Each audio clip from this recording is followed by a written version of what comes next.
What is up, y'all? Welcome to another episode of FitBizU, and I am your host, Jill Coleman, and excited today because we are going to talk about productivity. Now, I feel like we've done this episode a few times or something similar, but this is a question. This is honestly probably one of the most frequently asked questions that I get, which is either people want to know what my weekly schedule looks like, wants to know like sort of how I get everything done. And ironically, I am recording this episode again for the second time because part of my productivity system is what's called batching. So I do a lot of block time. And block time is where I sit down and I essentially do a single type of task for usually it's anywhere between 1 to 2 hours. So for example, with this podcast, I actually drive to a studio in Hollywood here in LA, and I sit down and I record 6 episodes back to back to back. Now, over the course of it takes me about 2 hours to do that. I just sit down, I talk. The company that I work with, Operation Podcast, they're the ones responsible for, they record everything. We get video, we get audio, we get show notes, we get all the things. And for me, it's obviously a source of outsourcing or automating this process. The reason why I'm doing this again is because I went and actually recorded this past week. And this was one of the episodes. And unfortunately, they came back and said that the episodes or the files themselves had been corrupted. So it was ironic that this this episode is all about productivity, because at the end of the day, sometimes, and I have an episode actually slated for this same session all about problems, but productivity wise, one of my best things doing productivity is actually just doing batch recording or doing block time. And it can do with anything you can do that with anything you have to do in your business. So let's talk a little bit about this. I want you guys to think about how you're structuring your week. Now, if you are someone who has had a business, maybe a pandemic business, maybe you came online as a result of the pandemic, you're a trainer, coach, maybe you have been seeing people in person, maybe you're still seeing people in person sometimes, but now you maybe have full days where you're working from home. This is oftentimes where I see people struggle the most, is if they've been going to a job or going into a desk or going into somewhere to train clients, sort of those appointments or those time scheduling, like I have to be at a desk from 9 to 5, tend to be an anchor for your schedule. So if you have to be at a desk from 9 to 5, or you have to be at a job for a shift, or you have to be in the gym training clients, usually everything else you do has to work around that, right? So we go, okay, I have to be at work from 9 to 5. So I'm going to get my workout in before work. After work, I'm going to go do my errands or whatever it is. I got to make food for tomorrow. So we sort of fit in all the other things around those things. But when you don't have those anchors anymore, you're going to be somewhere at a specific time. Sometimes it can feel like, gosh, I have all day, I have all week to do this stuff. And sometimes it's ironic that we sometimes don't get stuff done. It's almost like we have too much time, or we have too much non-structured time. And so one of the things I do is I try to create my own anchors then. If I'm creating my own schedule and no one's telling me to be at a job at a certain time, how can I create my own anchors? And the first is obviously block time. Block time is focused work. And I've mentioned this book several times, which is The Powerful Engagement by Tony Schwartz. And one of the things that they talk about in there is when you have focused time that you're working and you're not trying to multitask, you actually get a lot more done. And I didn't really believe that, because for a long time I had been someone who was really busy. I was someone who checked I had like these massive to-do lists. I would love checking things off a to-do list. I was very task oriented. The only problem was at the end of a week, I would be like, what have I even done this week? I was so busy running around, but I feel like I have nothing to show for it.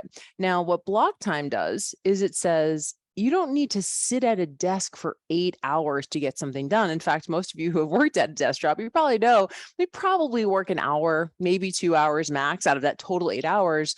And it's not because you don't want to work, it's because you don't really have that, what's the word? You don't really have that sort of urgency. You're like, I'm here for 8 hours. I might as well just fill the time. Versus when you work from home or you're trying to build your business, you really have to have focused time.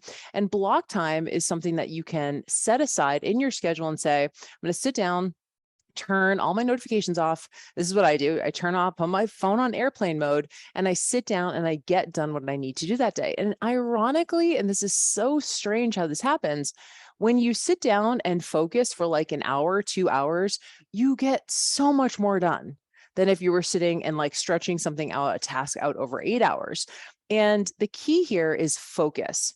because I don't care how many hours you work. I care what you get done. And we have employees at JillFit, and that's all I care about. They're not like, however, you have to work this many hours. It's more about, what are we getting done? Are we getting the things done that we need to get done? I don't care if that shit takes an hour, 20 hours. Are we getting it done? So block time is usually, I have at least one, sometimes two block times in each one of my days. I try to take the weekends off totally, unless I am launching something. And of course, I'm doing social media and stuff like that. But block time is really for projects. This might be email writing. This might be content creation, social posts, stuff like that.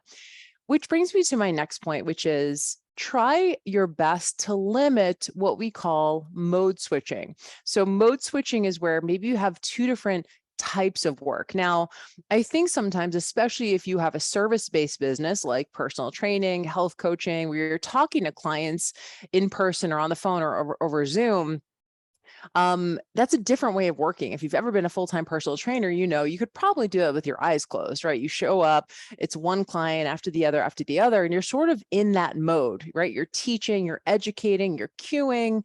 That's a different way of working than trying to create social media posts or write an email to your list or create a lead magnet or a new freebie, because that over there is now creative work.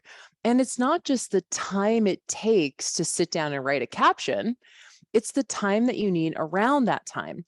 And so when you have two different modes, one's like client facing, very direct, teaching, talking, right, coaching, and the other is creative and writing, and maybe it's audio content or video content, totally different ways of working. And if you're trying to do both of those things within the same day, multiple times. So for example, let's say you're a personal trainer and you are doing a split shift. Maybe you train clients in the morning, you train clients in the afternoon, the evening, you have that like odd middle time of the day. Maybe you have a couple hours there. And you would think logically, well, that's plenty of time to write a caption, right? I find that people have a really hard time, and not people, me too, have a really hard time sitting down and like turning off that client facing brain and being creative enough to come up with a caption. If you've ever worked all day long, you don't feel any creativity by the time you get home. So the idea that you're going to write your captions at 9 o'clock at night, probably not going to happen. It doesn't mean there's anything wrong with you or that you're weak or undisciplined. It just means your brain is dead. And so try to limit the different types of the number of times you switch within a day. So how can you do this? Maybe you have certain days of the week that are client facing. Now, this is my favorite hack. I do Tuesdays and Wednesdays 100% client facing, which means that they get all my attention, because it's really about presence and focus, right? So if I'm on a Zoom call with clients and I'm trying to also in the back of my mind go, God, I got to write that email to my list. I got to record a bunch of episodes for the podcast. Like every once in a while that happens. But for the most part, I want to have my client facing days just client facing. So if I have a burst of creativity and I want to write a caption and I have the bandwidth to do it, I'll do it. But for the most part, I try and keep Tuesdays and Wednesdays 100% client focused, so I can be present with them, focus with them, and give myself permission to not do the creative work on those days. Then I have at least one full day of complete admin in my business, which means tying up loose ends, answering emails, meeting with my team. If I do have to do some like email writing, maybe write a sales page or a landing page, if I have to do more of that like back end administrative stuff. And then I have a dedicated day for errands. Absolutely hate errands, but we all have to do them. So maybe I'll be picking up the dry cleaning. I'll go to CVS, pick up my toiletries, go get grocery shopping. Of course, I'll run out here and there throughout the week, but for the most part, I have a dedicated day. If I'm getting my nails done or I have a waxing appointment or some of that like more upkeep stuff, that all goes as much as I can on a same day. So I'm just in that mode. So really trying to limit mode switching because it drains your energy. Now let's talk about draining your energy. Block time, which is highly focused work, 1 to 2 hours, takes a lot out of you, but you get a lot done if you're willing to do it. But here's the catch. You have to give yourself downtime as well. You have to give yourself downtime. The idea that you're going to be working nonstop 16-hour days and still have the energy and focus to be productive is absurd. So you might have to take breaks. And I call these anchor actions. Anchor actions are activities that you do that actually give you energy back. So for example, maybe going on a leisure walk, maybe going to the gym and lifting weights, maybe, calling a friend, or maybe doing some stretching or yoga, or just, zoning out for a little bit, reading a novel, right? So not reading like a business book or listening to a podcast, but potentially just reading a novel, checking out a little bit of escapism to give you a little bit of energy back. And the reason why we do that throughout the day is so we can take these little breaks, give us a little bit of an energy boost, and then come back to our work and be highly focused again. And I know this is going to sound strange, but the degree to which you can be focused in your work really depends on how much downtime you take. And that's hard. I know you're listening to this, maybe you're a mom, you have a lot of competing priorities. You're like, Jill, that sounds great, but there's no way I can take, time for myself in the middle of the day.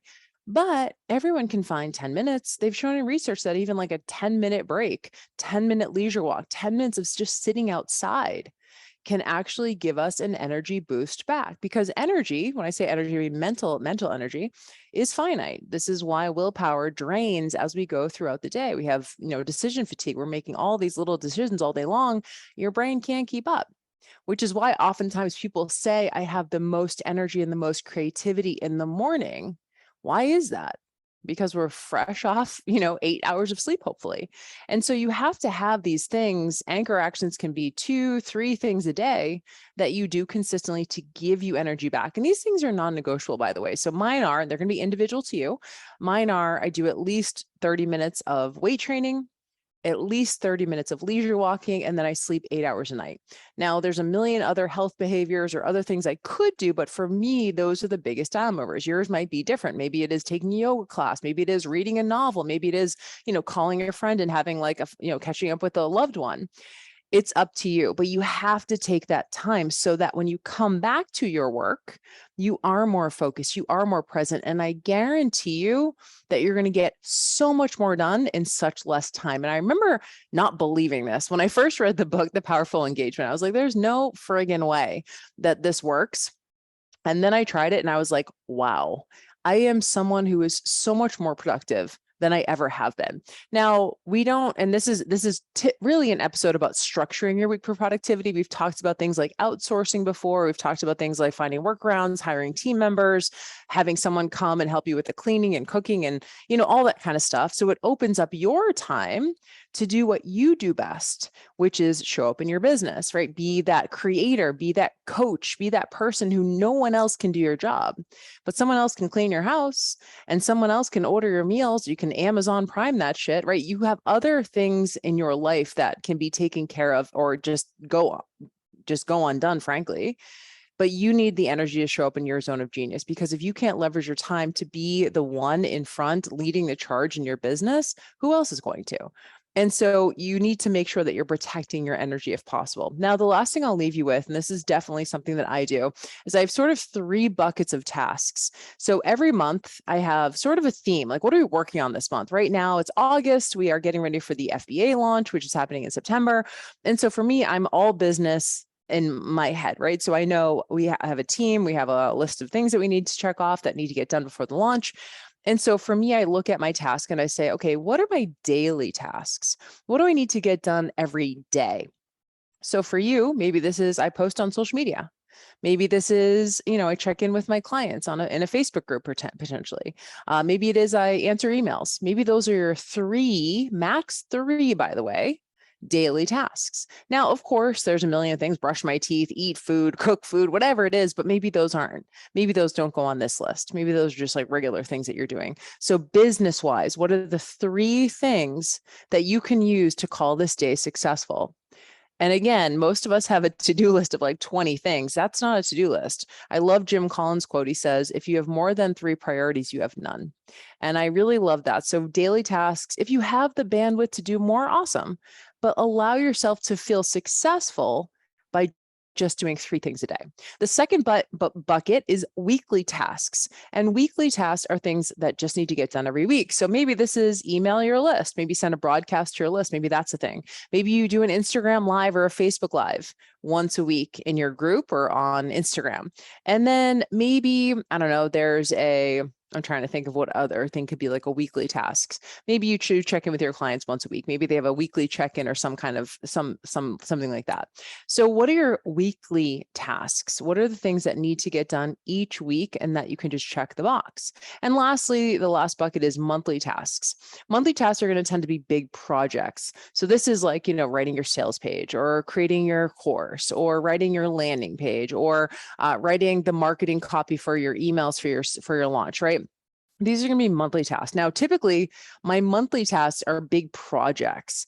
So one of my monthly tasks is recording these episodes for you guys. It's block time. I go to the studio, I knock them out, and then that's it for the month. I do it one time a month, and then that's it.